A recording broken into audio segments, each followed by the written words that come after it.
Welcome to another edition of Peninsula 24. I'm your host, Kim Han-kwon. First, let's take a short video footage about the changing relations among the US, China, and Russia after the Trump's inauguration.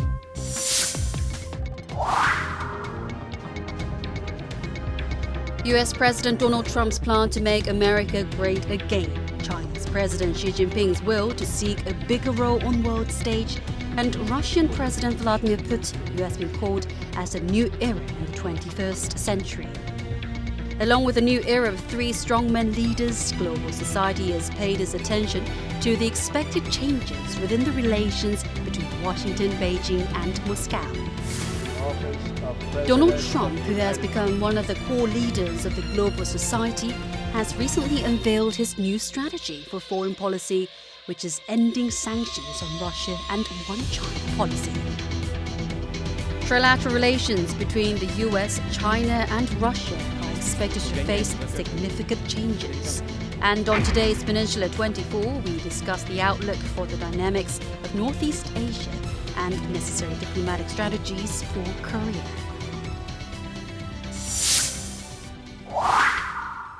For today's discussion, we are joined by Park Tae-woo, Research Professor of the Institute of Sustainable Development at Korea University. Thank you for inviting me here today. Thank you. And Choo Jae-woo, Professor of Chinese Studies at Kyung University. Thank you. Thank you. And Delury, Associate Professor of Chinese Studies at Yonsei University. Good to be here. Thank you. Global society has paid its attention to the diplomatic stances of Chinese President Xi Jinping and Russian President Putin after the Trump officially took office as the President of the United States on January 20th. First, please let me hear from each of your remarks regarding the overall diplomatic strategies of the US, China, and Russia before we move on. Professor Park, please. I think since the inauguration of United States President Donald Trump, because he especially emphasized on America First policy in his diplomatic strategy, I watched his inauguration address, and he spoke "we" 47 times, we Americans, and "our" 48 times, and "will" about 40 times. We've defended other nations' borders while refusing to defend our own. We will reinforce old alliances and form new ones. We are transferring power from Washington, D.C., and giving it back to you, the people. So strong America, America First policy. So I expect some structural changes in international politics, different from the G2 era international power structures. So probably we will discuss more in our discussion time.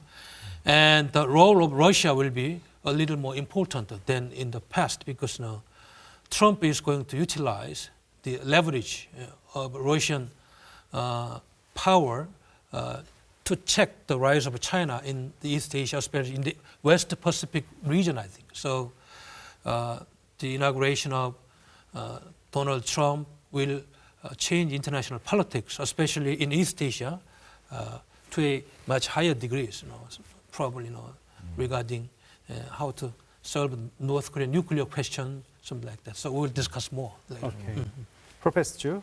Yes, if you ask me, I frankly don't have a clear idea as to what kind of strategies that Mr. Trump is going to pursue in the future, because at best we can only make inference from his remarks throughout the campaign and from his inaugural speech. But it seems clear that with regards to his foreign policy, he only mentioned once in his inaugural speech that I think his vision lies with peace through power or selective engagement. I think one spot that is really, that he's weak, where his weakness is foreign policy. So I think he might need some more time to really elaborate his strategies and vision for the future. Okay. Professor Delury? Yeah, well, I think the key point so far to Donald Trump is sort of insular nationalism. I think that was a key theme of his whole campaign, and then he articulated it again in his inaugural speech. And that is a 180-degree reversal, at least from our perspective here in Asia and in the Asia-Pacific.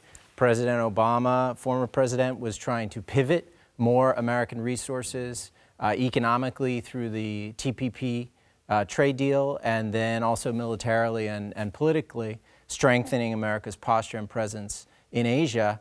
What has Donald Trump done as president? He already killed off the trade deal. And I think we're going to see the same sort of approach in terms of diplomacy and defense. So I think insular nationalism is something quite new to see out of Washington, and the whole world is going to have to adjust to that. I think China, for example, this is Christmas in Beijing, because this is in line with what China's grand strategy is, which is to emerge as a great power and to fill a void. And now Donald Trump is making that void even bigger. And so I think watching U.S.-China relations is going to be interesting, whether we like it or not. And there will be some major changes coming. Okay. With particular focus on China's stances, Donald Trump has not mentioned in his inauguration address, has not mentioned liberties or justice, peace, something like that. Different from the past president speeches. He just mentioned trade protectionism. Also, he is trying to change some power structures by mentioning that he will try to find new alliances. And also emphasizing on the lives of the middle classes in the United States, emphasizing on the government for the people, something like that.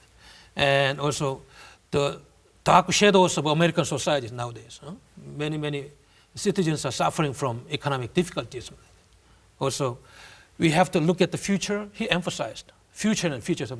So it means that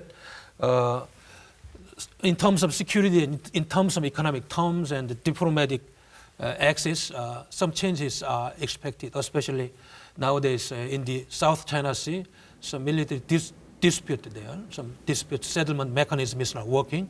Confrontation is rising up there. So I think some problems will be emerging, and I think because Donald Trump stances on China will be much more stronger than Obama administration. So we are going to watch how they will be managing such kind of conflict rising out of South China Sea dispute, something like that. Professor Choo, Yes. up to now, major focus of the Trump's foreign policy seems to be improving relations with Moscow, which would better contain China. Why do you think the Trump administration has formulated such policy? Well, if you ask me, I don't know if you all agree, but I don't know if he really formulated that equation yet.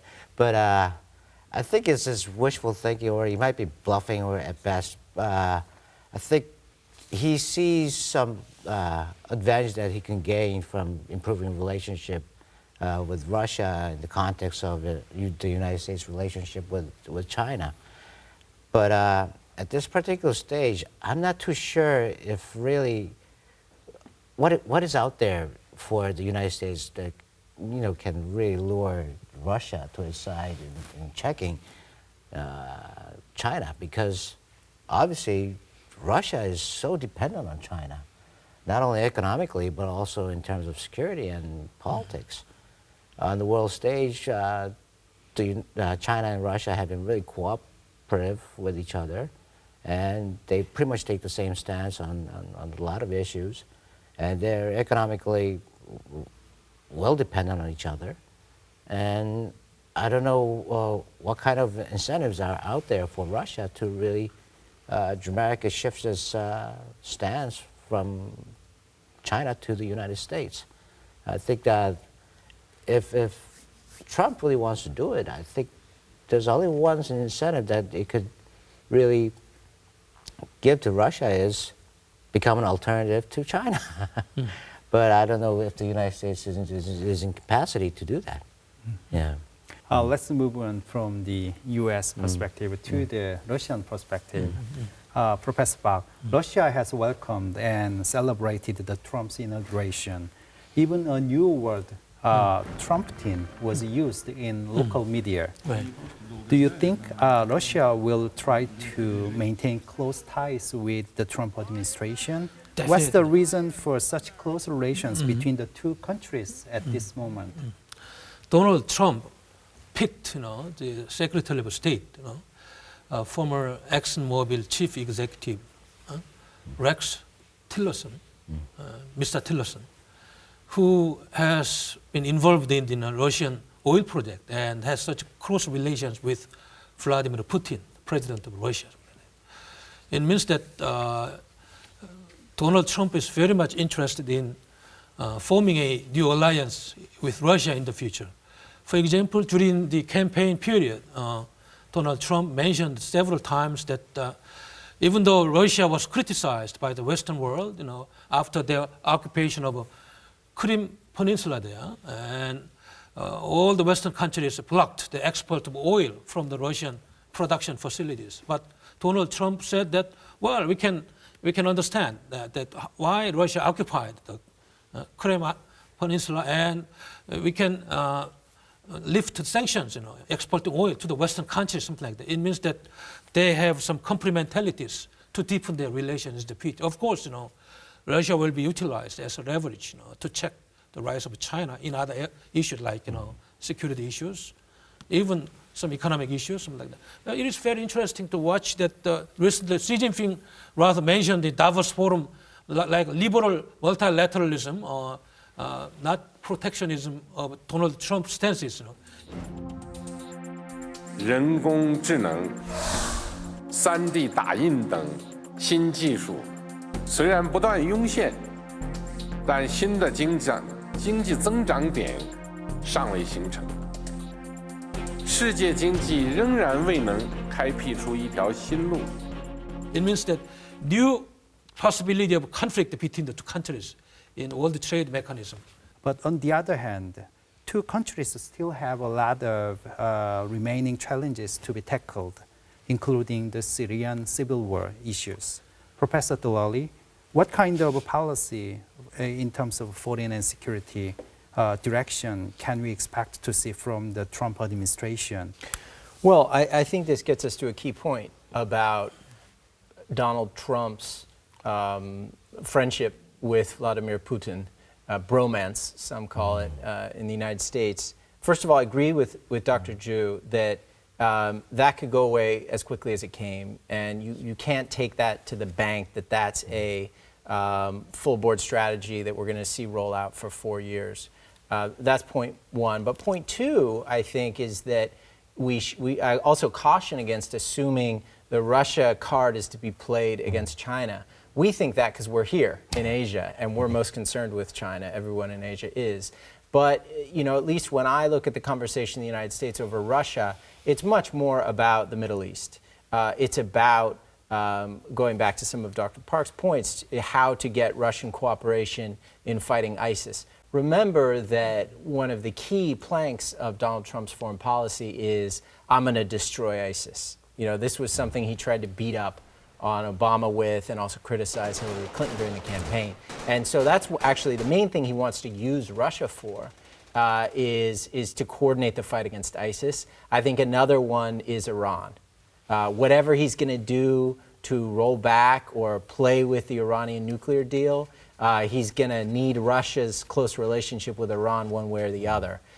So I think ISIS, Iran, those are more at the top of the deck for this new Russia strategy. And his advisors want to eliminate radical terrorist networks. And so if they're in Syria, he wants to get rid of them. But he'll probably concede a lot of Russia's priorities on Syria and say, okay, fine, you guys have been in with the Syrians for a long time. You take the lead, get Assad's act together, just help us get rid of ISIS. That's a kind of deal that I can imagine the Trump administration wanting to make with Moscow. On the other hand, it is very hard to find a case of the US president having a close relations with Russia before. Professor Park, why is that? And regarding this, do you think the U.S. President Trump can make a historical change during his term this time? Definitely. He's moving into that direction, as Professor mentioned, in terms of eliminating ISIS and also finishing Iran nuclear deal completely in the future. Definitely, Trump needs cooperation from Putin administration in Russia. And if we look back into the past, the relation between Russia and the United States, they established diplomatic relations officially in the year 1807, and then until the Cold War structure collapsed, I think right after the Cold War structure was formulated after the Second World War, due also going through new detent era or something like that, they, I think sometimes they cooperated militarily, sometimes they confronted, for their national interest. They benefited each other, utilizing the Cold War structures. But after 1990s, after the Cold War structure was collapsed, I think a new hegemonic world order centering around one hegemon, United States, unipolarities. Then China emerged and new confrontation with China. And China has become too stronger nowadays in terms of military and economically growing very fast. Then it means that United States need a new partner to check against the rise of China. So they are utilizing, in terms of security issues and economic issues, the Russian power to manage all the international affairs. Of course, United States thinking of their national interest. Professor Choo, Yes. how has China responded to Washington's foreign policy, which is to improve relations with Moscow and increase tensions with Beijing at the same time? Yes, the official position of China so far has been really, I don't know, they're still making observations, and I think they still hold a lot of reservation, because I think they're still in the middle of analyzing what Mr. Trump's foreign policy will be. But so far, I think they're struggling with the gist of the idea as to what Mr. Trump really aspires for with his foreign policy. So I think that's still up in the air. And according to some of the remarks made by the spokesperson of the Chinese Foreign Ministry, has been quite relatively, it's just same old story.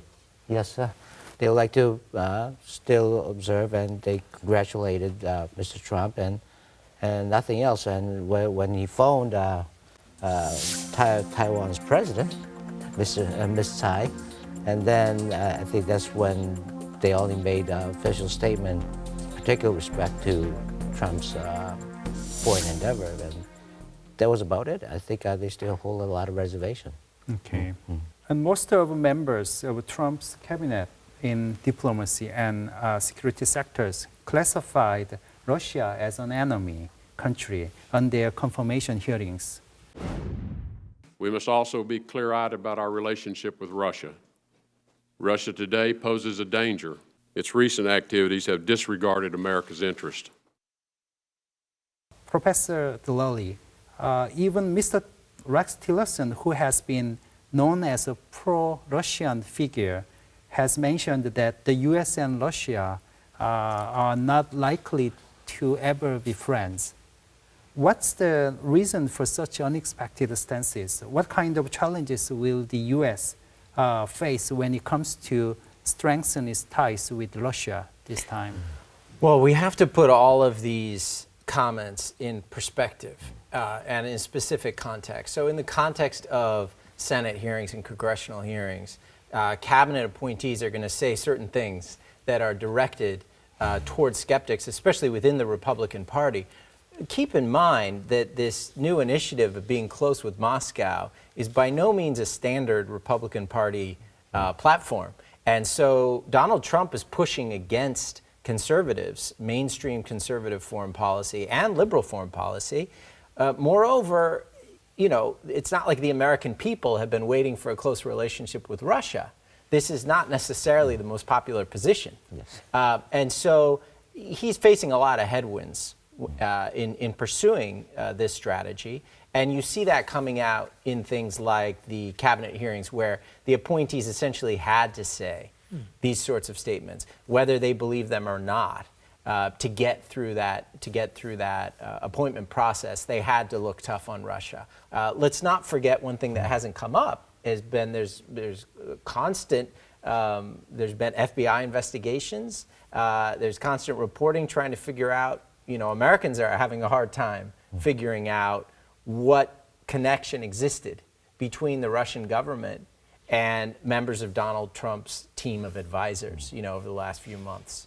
So there's actually already an aura of potential scandal around this Russia connection. That's another reason that his appointees had to say, we're not in the pocket of Vladimir Putin. So that means we need to take all of those comments in the congressional hearings with a pretty big grain of salt.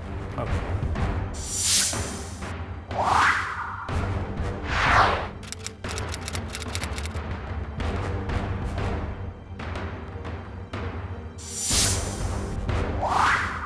China has also tried to stand up to the U.S. by improving its relations with Russia.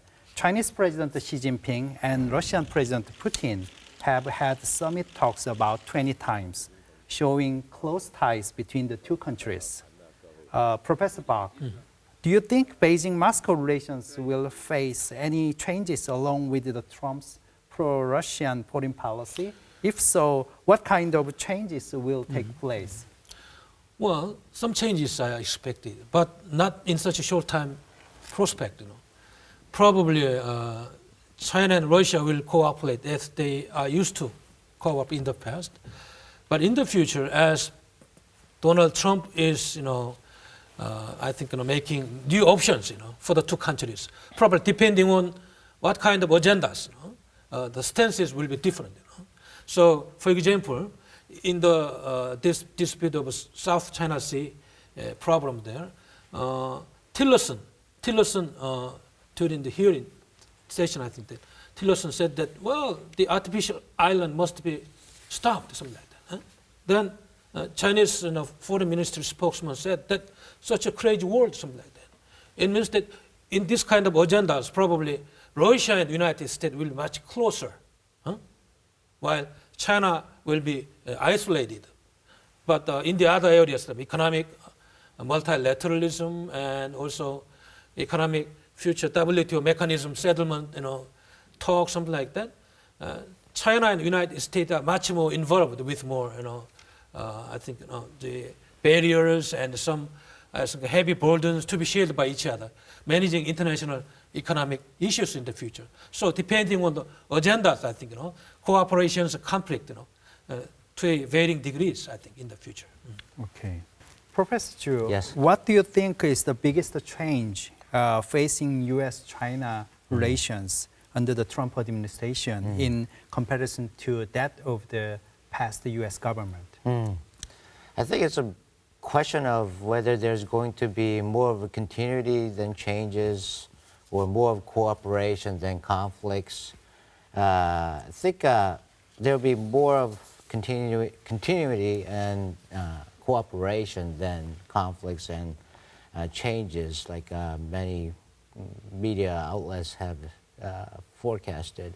The United States and China have learned a really costly and painful lessons from the Korean War. And they try to avoid confrontation as much as possible.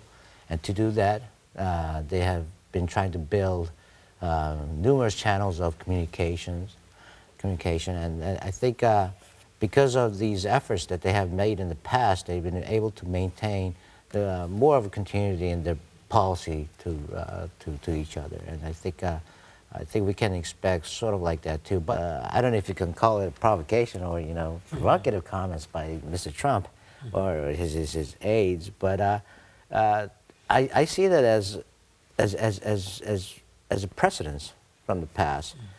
Whenever a new administration comes in or there's a newly elected president, they would like to test China's position on some particular issues of their concerns of interest.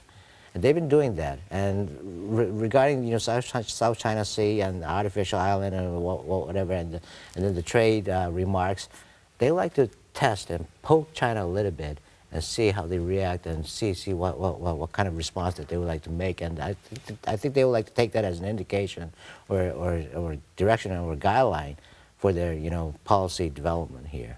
And adding some more opinion to the traditional relations between Washington and Beijing, I think recently Donald Trump talked to the president of Taiwan, Republic of China, and it means that one China policy principle, which has been, I think, very preciously preserved by Chinese Communist Party for such a long time, is to be changed if more conflict expected between Washington and Beijing, probably in terms of military affairs, I think. So it means that Chinese Communist Party also created anti-secession laws to contain further involvement of American influence into Taiwan Strait, something like that. So I think it is time that some paradigm shift in terms of one China policy is to be formulated depending on how Xi Jinping, a strong man of China, almost dictatorship, I think, and a strong president of the United States, Donald Trump, is managing the world affairs in the future. And I think there is some possibility that one China policy could be again utilized to change Chinese stances, probably against North Korean nuclear program, something like that. If I can jump in, because I think there are also different forces at work on U.S.-China relations, at least looking at it within the United States. The traditional set of forces are really no longer at play. So it used to be that American president might talk tough during the campaign, but once he took office, he became pretty friendly to Beijing. Yes. And he also saw America's economic interests, all the cheap goods coming into the Walmart stores, all that growth, all the debt being subsidized by Chinese buying of U.S. Treasury. The things we all now say are bad, those were actually seen as a very good thing for the 10, 15 years that they were happening. So you had a president and a business community that was basically pro-China. And I would also say the general attitude among Americans was relatively pro-China. There was increasing tourism to China. There was kind of interest in China. Now, Congress was bad cop. So it's good cop, bad cop. And this is standard U.S.-China relations, is the president would say, oh, I'd love to do that. And, of course, only one China. But, these Republicans in Congress have this Taiwan thing. And so that dynamic is gone. Donald Trump is, his hard line on China is going to be pretty popular on the Hill. He's not going to get a lot of pushback from Congress with that. Also, American business interests view China very differently now than they used to 5 or 10 years ago. You can't rely on American companies and executives to defend the trade relationship with China like they did before. They have very mixed feelings towards China. And they also now see Chinese companies as peer competitors. And they're going to want a U.S. government, even protectionist help from a U.S. government, to try and stifle China's economic growth. So I think that, these dynamics, it's not just Donald Trump and his Twitter account. There are larger forces at work. And those forces do not support a good relationship for the next few years, at least looking at it from a U.S. perspective. I have a further question for you. China has voiced its opposition to the Trump administration's pressure on Beijing. Tensions have risen between the two countries as they have strengthened their military capability in the Asia-Pacific region, even before the Trump's inauguration, and issued a diplomatic protest as well. However, some people have mentioned that the possibility of the two countries to have negotiations first in order to pursue practical national interests of their own countries. What is your take on this? Well, I think what your question gets at is that U.S.-China relations are incredibly complicated at this point. These are two economies that are deeply intertwined with one another. As we were talking about before, if you look at in terms of the value of the U.S. dollar and to some extent the stability of the entire American financial system, it is still predicated on a strong Chinese economy. At the end of the day, the Chinese economy is a prop that's holding up the American economy. And Donald Trump can break a lot of taboos, in terms of free trade and this kind of thing. But there are certain economic realities that he has to deal with, that he has to work within.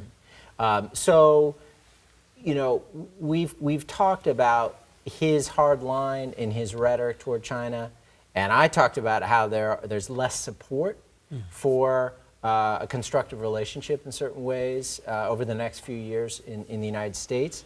All of that said, in the short run, the United States and China do have to get along, and day to day, the two countries are interacting, especially economically, but also culturally and militarily and politically, in a lot of ways that don't get any headlines, but are ultimately cooperative and constructive. And so those forces are going to keep at work. Again, one tweet is not going to sever and cannot sever the connections that exist between the United States and China. And that's a very good thing. That's a good thing for both countries. That's certainly a good thing for a country like South Korea, who has as its major economic trade partner China, and as its major security guarantor the United States. And that logic for South Korea is true actually in most of Asia.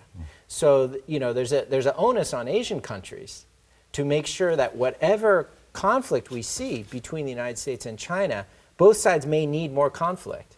We also need to create a framework around that to make sure that it doesn't get out of control. Because if that spilled out of control, it takes us all down with it. China's economic and trade practices have not always followed its commitments to global agreements. It steals our intellectual property. 我们希望呢，与美国的新政府共同努力，继续秉持不冲突、不对抗、相互尊重和合作共赢的原则。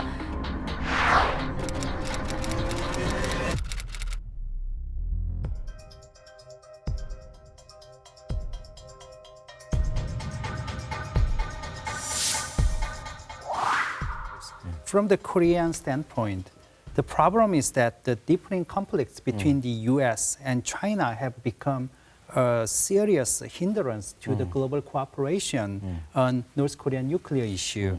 And let's now discuss the pending issues facing the Korean Peninsula along with the changing relations among U.S., China, and even with Russia at this point.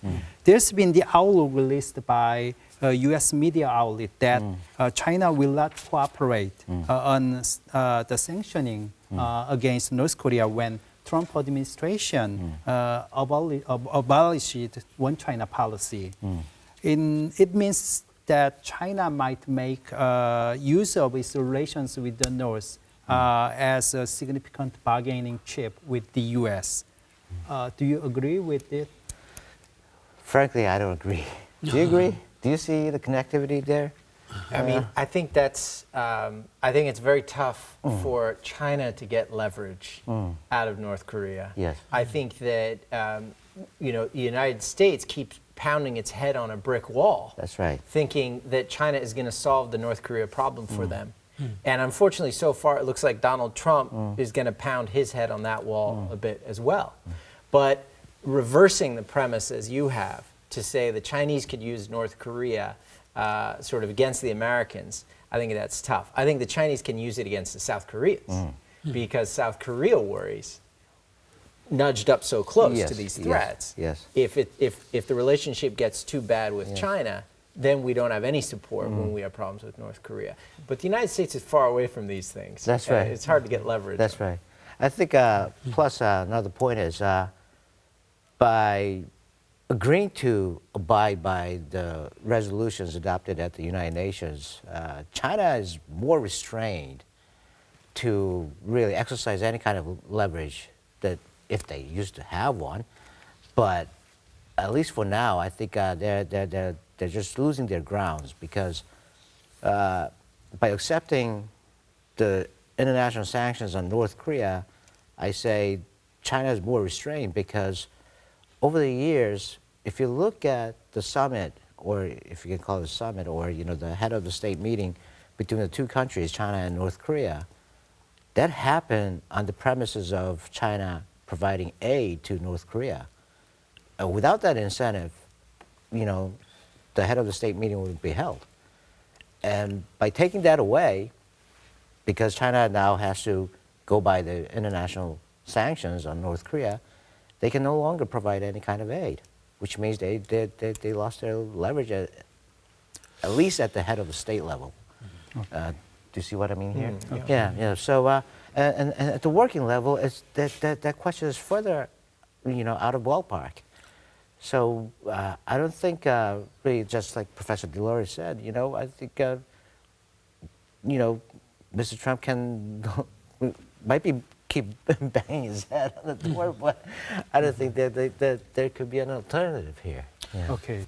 Presidential campaign period, Donald Trump and his security policy expert staffs mentioned, I think, a few times that new administration will utilize Chinese influence on resolving nuclear issues with more leverages, because North Korea has tested 5th times, and also they are testing ICBM capabilities. So your new administration, United States new administration, afraid of North Korea's, I think, escalating tensions on the Korean Peninsula, probably further to Hawaiian Island, to the territories of Los Angeles in the future, if they complete their missile technologies project in the future, along with nuclear ones. Nowadays, South Korea is in the middle of deploying THAAD,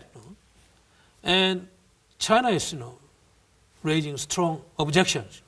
Even China is sending very strong warning to our government. If it is deployed, they will retaliate in terms of probably trade protectionism in many other areas. It means that South Korea is still such a strong allied country to the United States. In terms of military interest, we must be allied to the United States probably in the coming 30 years more, something like that. At least until our new unification is completed, something like that. But in terms of economic interest, Washington and Beijing, such two important partners. It means that still our government has much more important interest with Washington than with China. So all these kind of items in the future, how to deal with these kind of items in Washington by a new step of Trump administration will create tensions or will reduce tensions on the Korean Peninsula. We have to watch it, I think. All right. I heard, and actually I read your articles, that you have taken a skeptical view on pressing China or carrying out a preemptive strike against Pyongyang. Would you please elaborate more on this?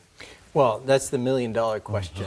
And what I find in South Korea is so long as there's more than two people, they're not going to agree on the answer to that question. So I'll get us started. I'll kick it off. I know we won't all agree on this one.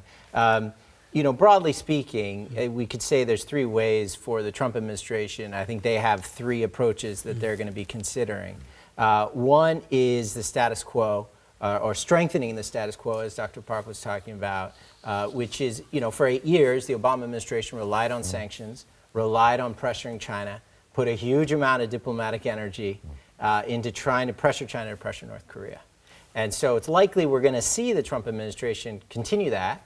But in my view, they're going to, hopefully more quickly than the Obama administration, reach a conclusion, hey, wait a second, this does not work. This didn't work for 8 years. And whenever Kim Jong-un says the word, we are going to see another ICBM, we're going to see an ICBM test, and we're going to see more nuclear tests. So, okay, that's the status quo. That's kind of strengthened the status quo. Now, the other, what used to be a fringe view, but is now a more mainstream view in the American discussion of North Korea, and this is the one I think South Koreans really need to pay close attention to, is a military option. And euphemisms are used, preemptive strike, surgical strike. It's never called war. But I think given what we know about North Korea's patterns of behavior, it is war. It is a call for war. You cannot preempt a capability that's already there. Not only do the North Koreans have a bomb, they have at least 10, maybe up to 20. I don't think they keep them on the streets of Pyongyang. They're obviously spread out, and they have different ways of delivering them. So the whole notion that you can preempt this is really a dangerous illusion to believe that that's possible. Similarly, the euphemism of a surgical strike is a dangerous euphemism because it's not surgery, as I think I wrote in that piece. It would be a bloodbath. It would not be a clean removal of something. Again, there's not one thing to remove. Now, what I think is the best way forward is also easy to criticize. I know the criticisms, but it is to resume negotiations, to sit down with the North Koreans. We have not engaged Kim Jong-un. No head of state has sat down with Kim Jong-un. We don't know what he's capable of. We don't know what kind of flexibility there is in his positions. I'm not saying you can get complete, verifiable, irreversible denuclearization anytime soon. And I grant you might never get it, or maybe 20, 30, maybe our grandchildren could get it. But you can at least, through diplomacy and negotiation, lower the tensions, stop the testing, stop the improvement, freeze the improvement of capabilities, get inspectors back in the country, and start to change some of the dynamics in the atmosphere. I think that is the best option. And I'll say lastly, the one hopeful thing I've seen in Donald Trump is he had the courage in the campaign to say, yeah, I'll talk to Kim Jong-un. Why shouldn't I talk to him? He said, if there's a 10, 20% chance of getting him to give up his nukes, I'll talk to him. So he's got an openness to dialogue, and that's promising. That's one of the promising things we have, in my view, to work with. But such a rogue state, I think the public opinion on North Korean question in the United States not such favorable nowadays. And we have repeated in the past long time that they have deceived us, talks, some negotiations, agreement, but they are continuing to develop nuclear weapons, missile technologies. Are you going to repeat again these kind of things? To South Koreans, this is a very critical matter. Already North Korea is de facto nuclear state with about 15 nuclear bombs nowadays, estimated to be. So it means that dialogues have not been practical and it has not functioned effectively to deter. So I think also to new Trump administration, strategic patience won't be a good option as Obama administration has been taken as such a good option. So strategic patience has been, I think, almost running out nowadays. So I think we need more harsh measures against North Korea. So we need desperate cooperation from China and Russia. Russia will be cooperating probably because Trump administration can move Russian administration to cooperate with these harsh sanctions in the future. All right. Can I respond? Sure. Because you raised three, I knew we'd disagree somewhat, Right. and you raised three very good objections. And the hardest one, I think, from my position to disagree with is negotiation has a very mixed track record. We might disagree exactly how bleak. I think from a U.S. perspective, there were periods during the agreed framework when actually it was working. Negotiations were working. The North Koreans were not expanding and developing their plutonium program. And so that's something that American diplomats look back to as an exceptional case where it did succeed. But I agree, even then, the North Koreans were hedging. And so, you would have to go into this negotiation with a very cold eye. To the other point you made, though, about North Korea being a rogue nation and the unpopularity, certainly no American is pro-North Korean and excited about this. On the other hand, look at what Donald Trump has done with Russia and the place of Russia in U.S. foreign policy. That was sort of unthinkable a year ago, that our president would be looking toward Putin as one of his closest friends in the world. So he's already said he'd eat a hamburger with Kim Jong-un, and he was still elected president. So I think the reputational damage of potentially sitting down with Kim Jong-un is something, that's the old playbook, that Trump defies some of those dynamics. The third point on collapse is probably where we have the biggest disagreement. Because, and maybe it's from studying China. China should have collapsed in 1989 or in the wake of 1989. The Soviet Union did. So people studying the Soviet Union are waiting for North Korea to collapse. But as someone who studied China, I look at North Korea and say, it seems like they've got the same resilience in a dictatorial system that we see in China. And predicting and waiting for the collapse of North Korea, of course, is an old sport. Actually, we feel such an unstable, critical, I think, feelings of terror from North Korea because such nuclear weapons, such an unstable military dictatorship, unpredictable military leader, young leader. So it means that leaving North Korea just with dialogues, not with harsh sanctions, but like in the past, letting them developing more nuclear weapons while talking on the table, I don't think that this is a good option.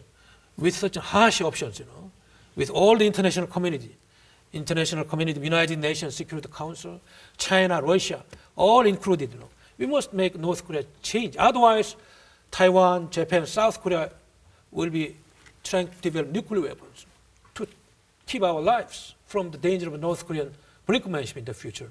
I think we feel much more sensitive to the North Korean nuclear question than probably Americans think. Okay, now we can discuss more on this in the later questions. When the US and Russia improves their bilateral ties, can we expect to see more active participation from Russia to promote denuclearization on the Korean Peninsula? Probably so, because I think, at least on the surface, all three countries share the same goal with respect to the North Korean nuclear program here. They want denuclearized Peninsula, that's for sure. Whether that's going to be feasible, probably not, just like Professor Delury just pointed out earlier. And I totally agree with him, because I think that the best possible option is try to put a freeze on the development through negotiation and dialogue. I think that's the only option we have left. And if the United States and China, they were willing to do it, I think Russia might jump on board, and I see a correlation there. But at the same time, Beijing is asking Washington, "What have you done for me lately?" I agree with what you wanted to do at the United Nations, but you haven't done anything for me lately. You see what I mean? Yeah, yes. I was in Beijing not long ago, and there was palpable, pretty intense frustration. They felt we gave a lot on this resolution 2321. From a Chinese perspective, that was a big compromise, and they feel like they got nothing. In fact, of course, it was the Obama administration and the incoming Trump. But what they got next was maybe we don't abide by one China policy. From a China, wait a second, that's your thanks for closing the coal loophole in our relationship with North Korea? Yes. To pick up on something Dr. Drew said, and to your question about a different kind of role for Russia, if the Trump administration were to pursue the diplomatic approach to North Korea, I can see Putin stepping up his diplomatic game. Because another thing, again, we forget in the China-North Korea relationship is they don't like each other. They really don't like each other. And one of the things that, I've met with North Koreans, I've been to Pyongyang a few times and interacted with them. And, one thing you pretty quickly pick up is there's nothing a North Korean hates more than to have to go through the Chinese to talk to Americans, right? Now, I think they might be willing to go through Russians because Russia's a little bit more neutral ground. And so I can see Putin stepping up to play that kind of, even for a meeting between Donald Trump and Kim Jong-un, the only place I can really imagine that happening in the world is Moscow. From a North Korean perspective, that would be perfect because they get to meet with the American president and not do it in China. Hey, Dennis Rodman's visit to Pyongyang was mediated by the Russian officials. Is that right? I wasn't aware of that. Yeah. Lastly, let me hear from all three of you final remarks regarding these questions. what kind of diplomatic strategies are needed for Korea for denuclearization and the Korean Peninsula, considering the changing relations among the US, China, and Russia? Professor Delury? Obviously, we're in a political vacuum here in Seoul. It's the elephant in the room. We haven't talked about it at all. And, you know, I think the key issue is the speedy resolution of the political leadership problem. Whether a liberal is coming next or a conservative is coming next. And of course, the court has to follow legal procedures. But South Korea needs the speediest possible transition to a credible, legitimate leadership because the clock is ticking. Decisions are being made. And I can already see how, you know, South Korea always has a hard time staying at the level of, say, Japan, right? And right now, South Korea doesn't have a voice at the table. So whatever the answer to the question is of how to advance denuclearization, there's a primary problem, which is South Korea does not have a voice on the international stage. And it can't be played by an acting president. It has to be a newly legitimated president. So that is just absolutely critical. And that's something, as someone who lives in South Korea, who cares a lot about South Korea's interests, concerns me quite deeply that the voice is not being represented at the table when these decisions are being made that have a huge impact on the fate of this country and this economy. Okay. Yes. Professor Choo? My take would be we have to be more flexible and more embracing. You know, we saw, we bet our best hope on the six-party talks. It was supposed to be a multilateral forum here, but our focus tended to be only on China and the United States. We disregard 3 other players here. That's not the best way to do a multilateral diplomacy here. I think we have to be more flexible and embracing with relationship with Russia and Japan. Multilateral setting, the more you have as your partner, your coalition is bigger, and then you can definitely make a louder voice. Treat equal, everybody equal here. All right. Yeah. Professor Park, Yes. please? Definitely, we need more coalitions, more strong coalitions, effective in the future, as Professor Delury mentioned. So we need to restore our political leadership as soon as possible. Probably, we are going to have a presidential election in April or in May. We don't know how Constitutional Court will make final decision in the coming month, like that. And regarding the North Korean denuclearization issue, we have to utilize both coalitions of a multilateral framework out of United Nations Security Council resolutions 2270 or 2321 with more effective framework in the future so that international community pay more attention to this issue.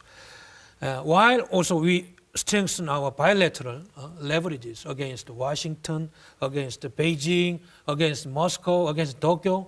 Combining all these coalitions, I think we can move North Korea into a more desirable direction in the future. Thank you. All right. Today, our wonderful guests recommended to the Korean government, in my understanding, speedy re-establishment of leadership in Korea and flexibility and coalition. I'm very happy to listen to your wonderful advice and discussions today. Thank you so much for taking your time and sharing your opinions. Thank you for watching. We'll see you next time.